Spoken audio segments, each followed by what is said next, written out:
크신 은혜와 복이 임하시기를 주님의 이름으로 축원합니다. 오늘 함께 나눌 말씀은 힘과 능력이 있으신 예수님, 힘과 그 열정이 있으신 예수님이란 제목으로 우리 함께 말씀을 나누기 원합니다.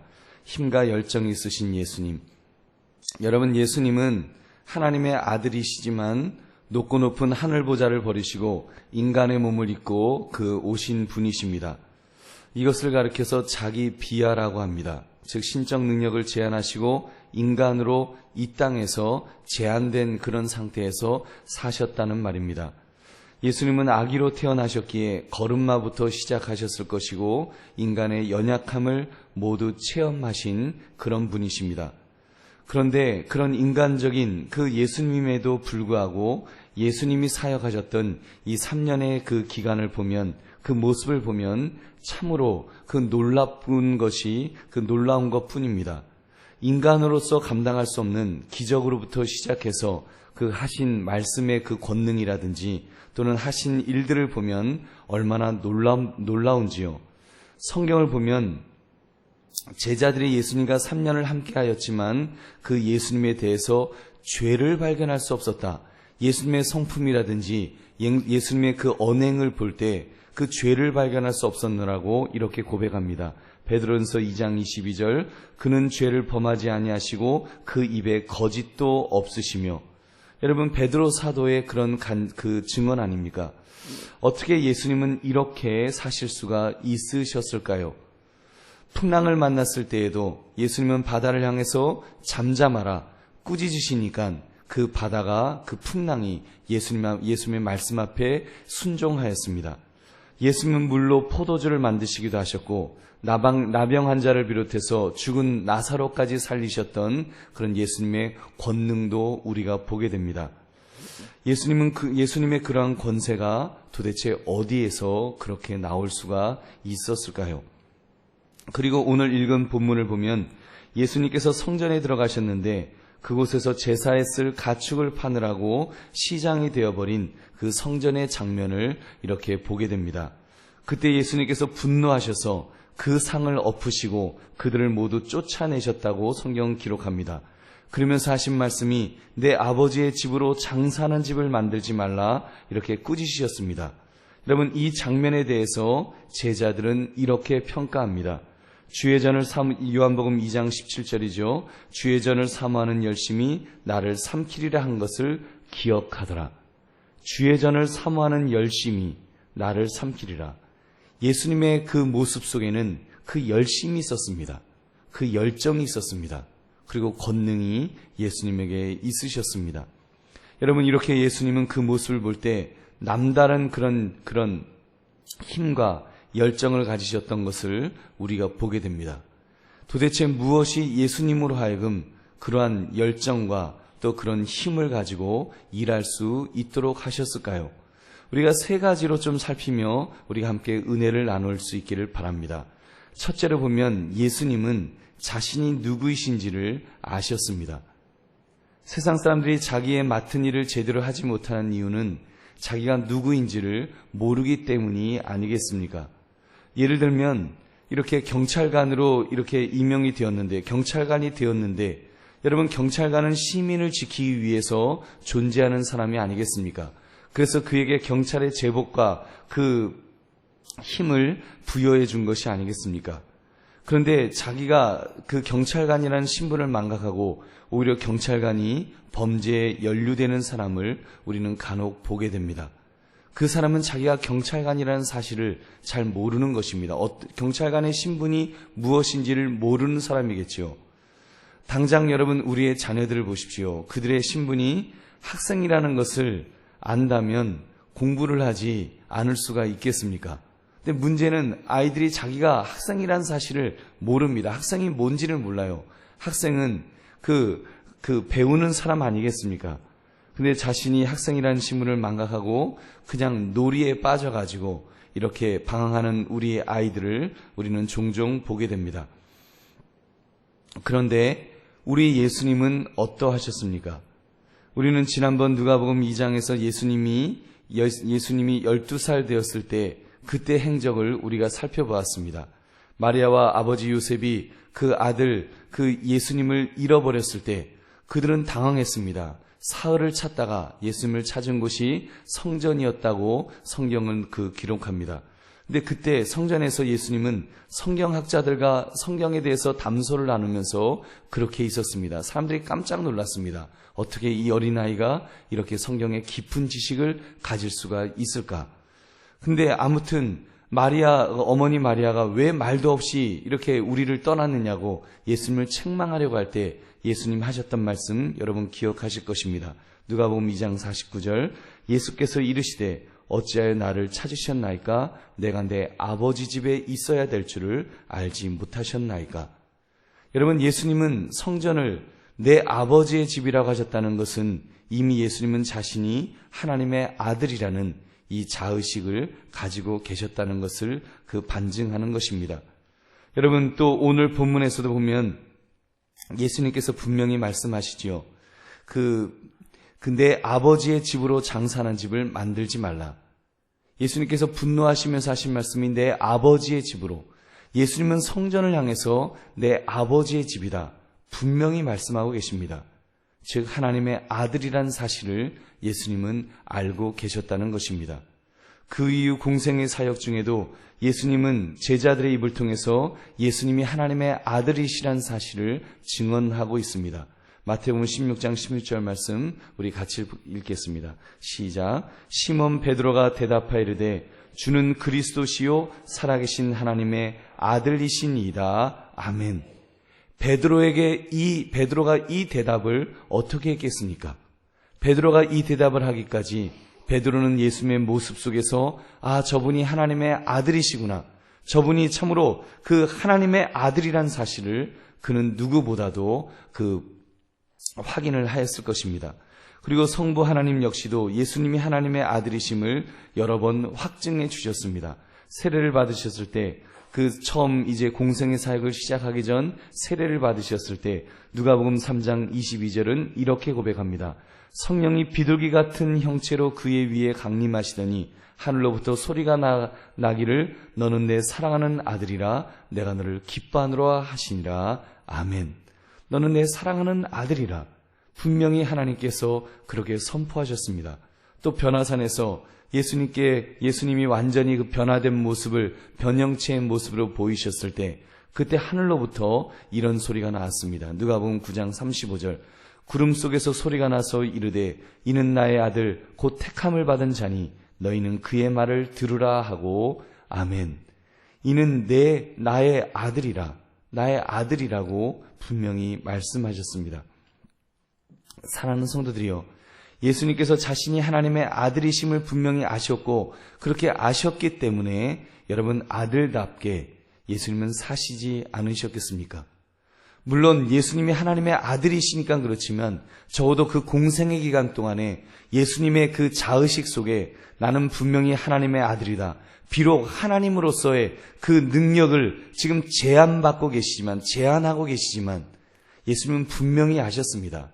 나는 하나님의 아들이다. 성자 예수님이라는 사실을 예수님은 누구보다도 잘 알고 계셨다는 것입니다.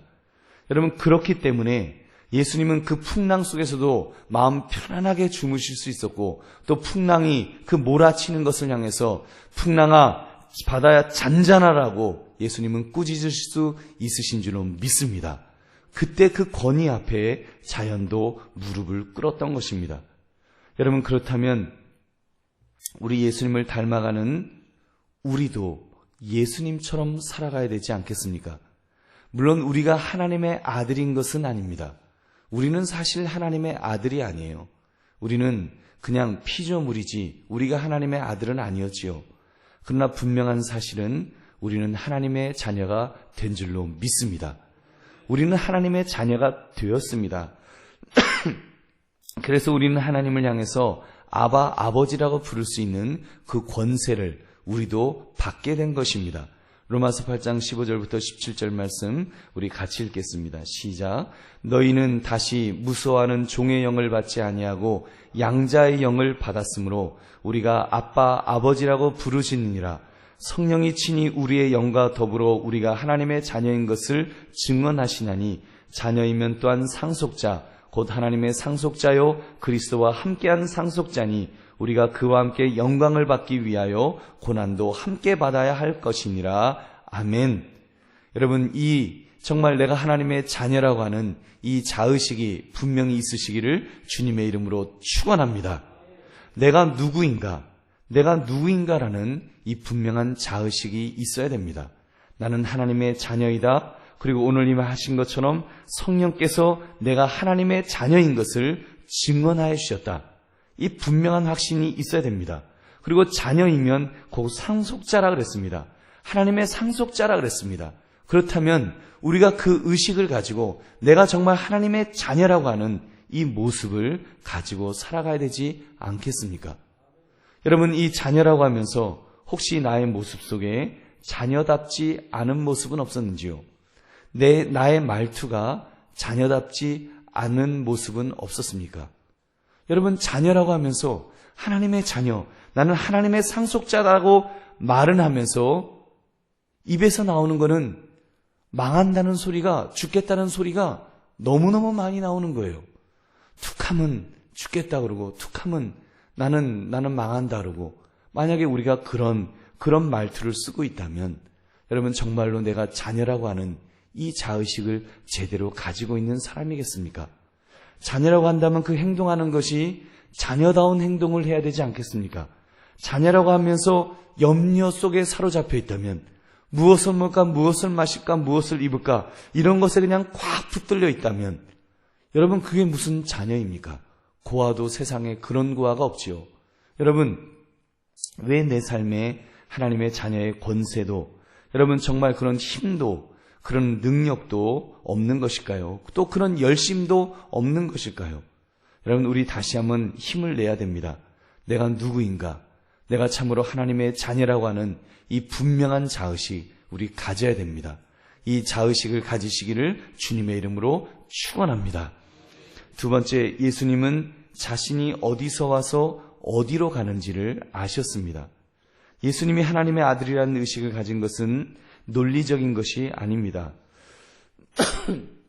성경이 그냥 말씀을 하니까 내가 그런가 보다, 구약 성경에 그렇게 되어 있으니까 내가 그런 사람인가? 내가 하나님의 자녀, 내가 하나님의 아들인가? 이 정도가 아니었습니다. 예수님은 자신이 하나님의 아들이심을 정말로 아셨습니다. 어느 정도 아셨는가 하면 자신이 하늘로부터 오셨음을 분명하게 예수님은 말씀하십니다. 요한복음 8장 58절 말씀 우리 같이 읽어보겠습니다. 시작.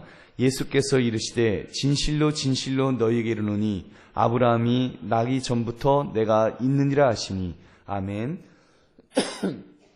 이때 예수님의 연세가 33살도 안 되셨는데 여러분, 그보다 수천 년 전 사람이었던 아브라함보다 내가 더 오래전에 있었다. 내가 오래전에 내가 천국에 있었다. 지금 그런 것을 예수님께서 말씀하고 있는 것입니다. 여러분, 얼마나 놀라운 고백입니까?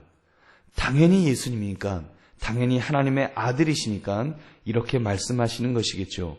여러분, 정말 우리와는 차원이 다르시지 않습니까?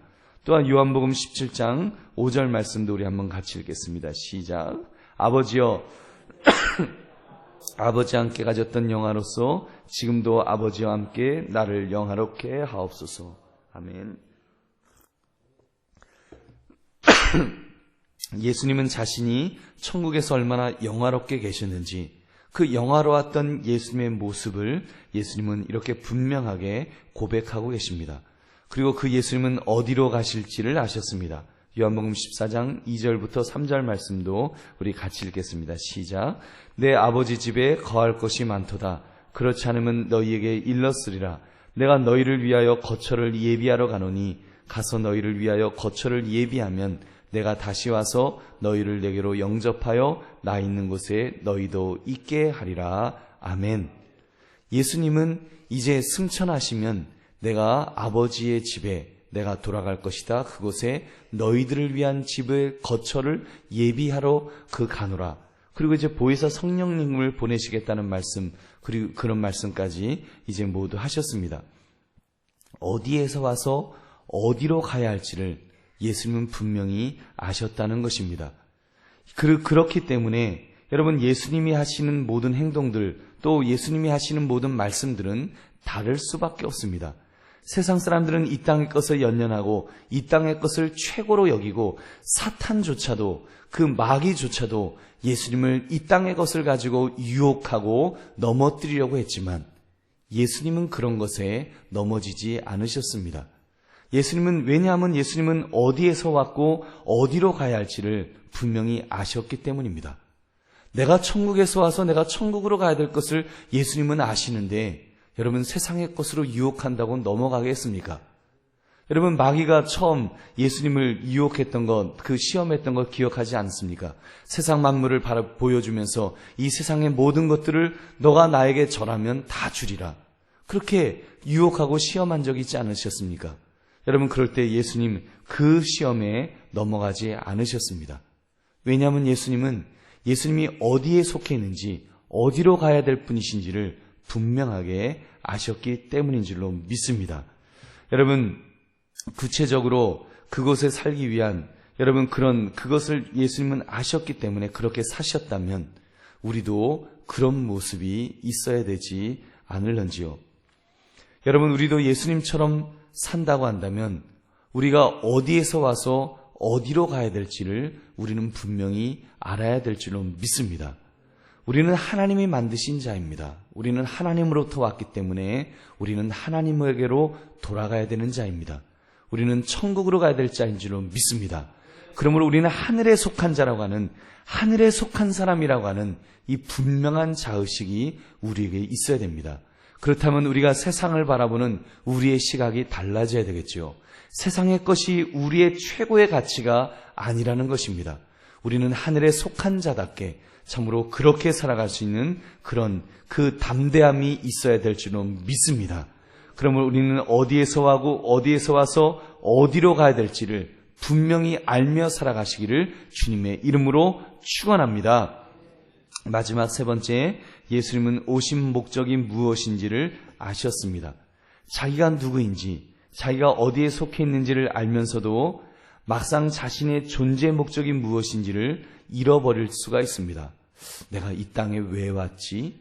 이러면서 방황할 수 있다는 것입니다. 여러분, 만약에 내가 왜 왔는지 내 존재 목적을 잃어버린다면 방황할 수밖에 없지 않겠습니까? 배로 말한다면 배가 만들어지기는 이렇게 잘 만들어졌어요. 훌륭한 엔진도 장착되어 있고 아주 외관도 아주 튼튼하게 잘 만들어져 있습니다. 옛날 같으면은 이렇게 돛도 아주 멋있게 아주 기가 막히게 잘 만들어졌겠지요. 그런 것들이 잘 만들어져 있는데 한 가지가 딱 빠졌습니다. 향방을 정해주는 키가 없다고 한다면, 여러분, 키가 없어서 만약에 방향을 잡아주지 못한다면 어떻게 되겠습니까? 그 배는 그냥 자기 자리를 뱅뱅뱅뱅 돌면서 그냥 어쩔 줄 모르는 그런 배로 있게 될 것입니다. 여러분, 오늘날 많은 사람들이 자신의 존재 목적을 잘 모릅니다. 특히 자기의 구체적인 비전을 모른 채 헤매며 세월만 그런 죽이는 사람이 얼마나 많이 있는지요. 우리도 예수님을 알지 못하기 전 우리의 존재 목적을 알았나요? 내 인생의 존재 목적이 있었어요? 인생의 목적은 있었겠지만 존재 목적은, 내가 왜 이 땅에 태어났는지에 대한 그 목적은 모르면서 살았을 것입니다. 그런데 우리 예수님을 보십시오. 예수님은 마태복음 20장 28절에서 예수님이 왜 이 땅에 오셨는지, 왜 이 땅에 오셔야 되었는지 분명하게 하셨습니다. 우리 한번 마태복음 20장 28절 말씀 우리 같이 읽겠습니다. 시작. 인자가 온 것은 섬김을 받으려 함이 아니라 도리어 섬기려 하고 자기 목숨을 많은 사람의 대속물로 주려 함이니라. 아멘.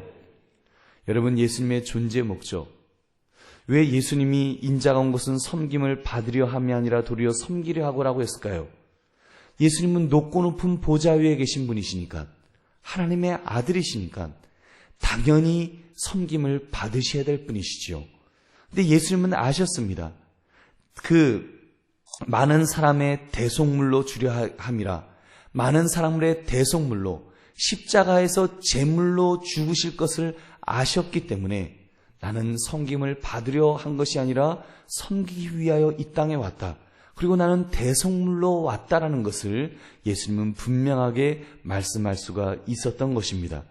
여러분, 이 목적이 분명하셨기 때문에 십자가의 고난을 견디실 수 있었습니다.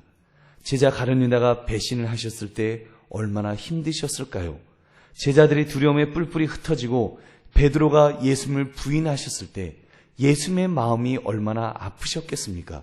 군인들에게 체포되시고 갖은 수모와 그런 어떤 모욕을 받으셨을 때, 채찍으로 맞으셨을 때, 뺨을 맞고 침뱉음을 당하셨을 때 예수님이 얼마나 화가 나셨을까요? 십자가에 달리셨을 때는 마음 같아서는 정말 뛰어내리고 싶으신 그런 마음이 없으셨겠습니까? 그 능력이 없으신 분 같으면 어쩔 수 없이 매달려 있겠다고 하겠지만, 여러분, 그 능력이 있으신 예수님이신데 말씀만 하시면 정말 그 군단의 천사를 보내셔서 그들을 다 진멸하실 수 있는 분이신데, 그 능력이 있으신 분이 그것을 다 견딜 수 있었던 것, 여러분, 십자가의 고난을 다 견딜 수 있었던 것은 예수님은 존재 목적이 무엇인지를 아셨기 때문입니다. 내가 십자가에서 죽어야 한다, 대속의 제물이 되어야 된다는 것을 누구보다도 잘 알고 계셨기 때문에 여러분, 끝까지 그 일을 감당하여 주신 줄로 믿습니다. 사랑하는 성도들이여, 이번 사순절 기간을 통해서 여러분, 예수님께서 분명한 존재 목적을 가지신 것처럼 나의 존재 목적은 무엇인지를 우리 주님 앞에 여쭈어 볼 수 있기를 바랍니다.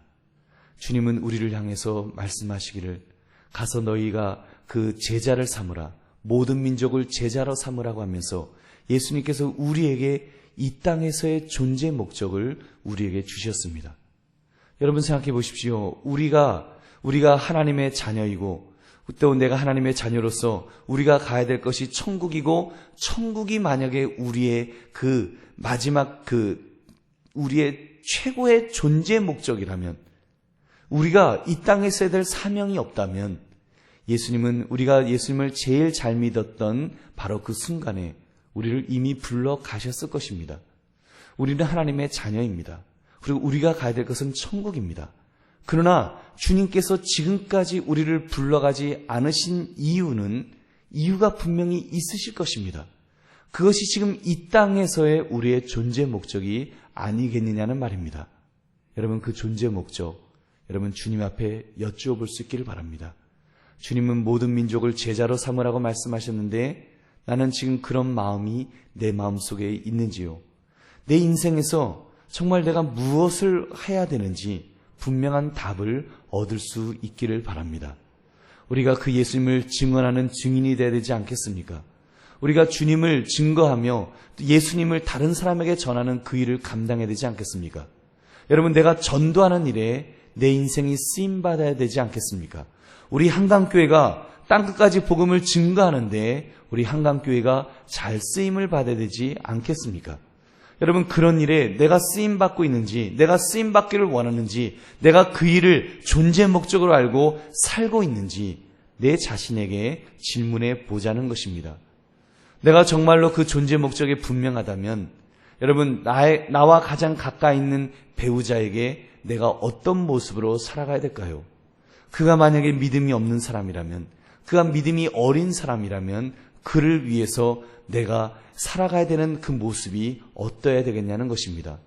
분명한 그 존재 목적을 가지고 그를 위하여 더 섬기는 모습으로 살아가야 되지 않겠습니까? 믿지 않는 배우자라면, 믿지 않는 자녀라면, 믿지 않는 가족이라면 정말 내가 그 가정에서의 존재 목적, 내가 그들에게 예수 그리스도를 증거해야 된다고 하는 그 분명한 존재 목적이 있지 않겠냐는 것입니다. 그 일을 위해서 나는 얼마만큼 해왔습니까? 여러분, 그것들을 우리가 질문해 보면서 또 이웃을 향해서는 나는 어떤 모습이었는지, 직장 동료들이나 직장 상사를 위해서 나는 어떤 모습으로 살았는지 다시 한번 결단하며 다시 한번 내 자신을 돌아보며 여러분, 나의 존재 목적을 분명하게 찾아 나가시는 저와 여러분 되시기를 주님의 이름으로 축원합니다. 말씀을